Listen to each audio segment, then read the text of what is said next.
Hola a todos. Hoy explicaremos por qué no podemos normalizar la oxigenación en un paciente con hipoxemia crónica. Bienvenidos. Hola, hoy vamos a meternos de lleno en un tema que es absolutamente clave en medicina respiratoria, la hipercapnia inducida por oxígeno. Vamos a analizar uno de esos fenómenos que a menudo se malinterpretan, pero que son cruciales en el manejo de pacientes con enfermedad pulmonar crónica. Vamos a empezar con una paradoja que se ve todos los días en urgencias. El oxígeno, que es vida, puede convertirse en un problema serio si no se maneja con cuidado. Y durante décadas, la explicación de por qué pasaba esto se ha basado en un mito que hoy, por fin, vamos a desmontar pieza por pieza. Para entender bien el riesgo real, primero tenemos que echar un vistazo a una idea que se ha enseñado en las facultades de medicina durante generaciones, la famosa teoría del impulso hipóxico. A ver, la teoría clásica es bastante sencilla de entender. En una persona sana, el principal chivato que le dice al cerebro «¡Ey, respira!» es un nivel alto de dióxido de carbono. Pues bien, lo que se creía es que en pacientes que retienen CO2 de forma crónica, el sistema como que se acostumbra y el interruptor principal para respirar pasa a ser un nivel bajo de oxígeno. La lógica era, si le damos mucho oxígeno a este paciente, le quitamos el único estímulo que le queda y ¡zas!, deja de respirar. Esta idea no surgió de la nada, Nació de observaciones clínicas allá por 1949, se reforzó en los años 60 y acabó convirtiéndose en un dogma de fe. Esto provocó durante años un miedo tremendo a administrar oxígeno, a veces perjudicando a pacientes que lo necesitaban con urgencia. Pero entonces, en 1980, la historia empezó a cambiar. Y aquí es donde la fisiología de verdad entra en juego. Investigadores como Aubier y su equipo se pusieron a medir con precisión qué pasaba exactamente al dar oxígeno a estos pacientes, y lo que encontraron, pues, no encajaba para nada con la teoría de toda la vida. Fijaos en este gráfico, porque es la clave de todo. Al dar oxígeno, es verdad que la ventilación por minuto, o sea, la cantidad de aire que mueven los pulmones, cae un poquito, pero es una caída muy breve. En cuestión de minutos, el paciente vuelve a respirar casi al mismo ritmo que antes. Sin embargo, y aquí viene lo importante, los niveles de CO2 en la sangre siguen subiendo y subiendo, de forma continua y bastante alarmante.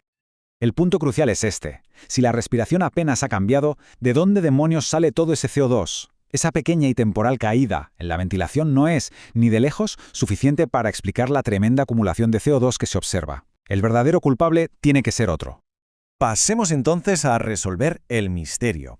La respuesta no está tanto en el cerebro y en quién da la orden de respirar, sino en la pura logística interna de los pulmones, en su fontanería. Los pulmones tienen un mecanismo de autogestión que es una maravilla. Se llama vasoconstricción pulmonar hipóxica. Suena complicado, pero es muy intuitivo. Cuando una zona del pulmón está mal ventilada, no recibe aire, los vasos sanguíneos de esa zona se contraen y dicen, por aquí no.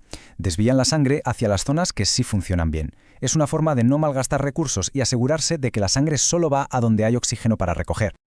Y para que se entienda perfectamente, vamos con una analogía. Pensemos en el pulmón como una fábrica. En un pulmón con EPOC hay muchas líneas de montaje que están estropeadas. Son los alvéolos que no ventilan. La VPH es como el gerente de producción, un tipo muy listo que dice: envío los camiones con suministros, la sangre, solo a las líneas que funcionan. Pero el oxígeno suplementario es como si el jefe supremo llegara y anulara las órdenes de este gerente. De repente, la sangre fluye a todas las zonas, incluso a las que están rotas y no pueden hacer el intercambio de gases. Es como mandar camiones llenos de materia prima a líneas de producción paradas. El resultado es un caos logístico. La sangre perfunde zonas que no ventilan, creando lo que llamamos un enorme espacio muerto fisiológico. El resultado final es que el CO2, que es el residuo de la fábrica, se acumula masivamente en todo el sistema. Este desajuste ventilación-perfusión es sin duda la estrella del espectáculo. Pero ojo, que no actúa en solitario. Hay otros dos mecanismos que, aunque son secundarios, también suman y contribuyen al problema. Este gráfico tipo donut lo deja muy claro. Mirad el pedazo de pastel que se lleva el desajuste V/Q. Es con muchísima diferencia la causa principal. La hipoventilación, el famoso impulso hipóxico, es en realidad el contribuyente más pequeño, casi residual. El segundo mecanismo en importancia es un fenómeno bioquímico muy elegante, el efecto Haldane. Resulta que la hemoglobina, cuando no lleva oxígeno, tiene mucha afinidad por el CO2, lo transporta muy bien. Pero cuando le damos oxígeno, este se une con muchísima fuerza a la hemoglobina y literalmente echa al CO2 de su asiento. Este CO2 se queda libre en el plasma, aumentando la presión parcial de CO2 en la sangre arterial. Y por último, tenemos dos factores más pequeños. Por un lado, la atelectasia por absorción. El aire tiene mucho nitrógeno que actúa como un andamio que mantiene abiertos los alvéolos. Si damos oxígeno a altas concentraciones, este desplaza al nitrógeno y los alvéolos más débiles pueden colapsarse.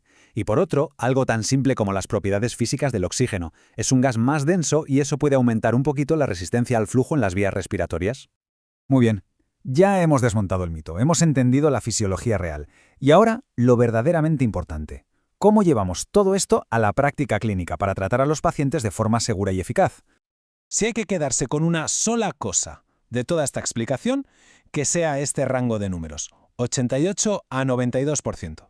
Las guías clínicas internacionales son muy claras. El objetivo no es una saturación del 100%, es titular el oxígeno para alcanzar y mantenernos en ese punto dulce, entre el 88 y el 92.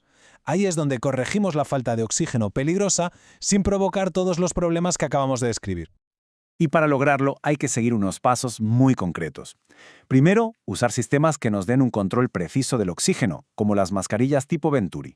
Segundo, monitorizar con una gasometría arterial 1 hora después de empezar para asegurarnos de que el pH no se nos está yendo de las manos. Tercero, un error muy común, las nebulizaciones, con aire comprimido, no con oxígeno. Y cuarto, y esto es vital, nunca retirar el oxígeno de golpe. Si lo hacemos, el CO2 acumulado puede provocar una caída en picado del oxígeno en el alvéolo, causando una hipoxemia de rebote muy peligrosa. Al final, todo este recorrido del mito a la evidencia nos deja una lección fundamental, que va mucho más allá del oxígeno. En medicina, desafiar las viejas creencias con nueva ciencia, con fisiología, no es solo un ejercicio académico, es la base para cuidar mejor a los pacientes y, en última instancia, para salvar vidas. Así que la pregunta que queda en el aire es, ¿cuál será el próximo dogma que tendremos que reexaminar? Dale like ahora mismo y suscríbete.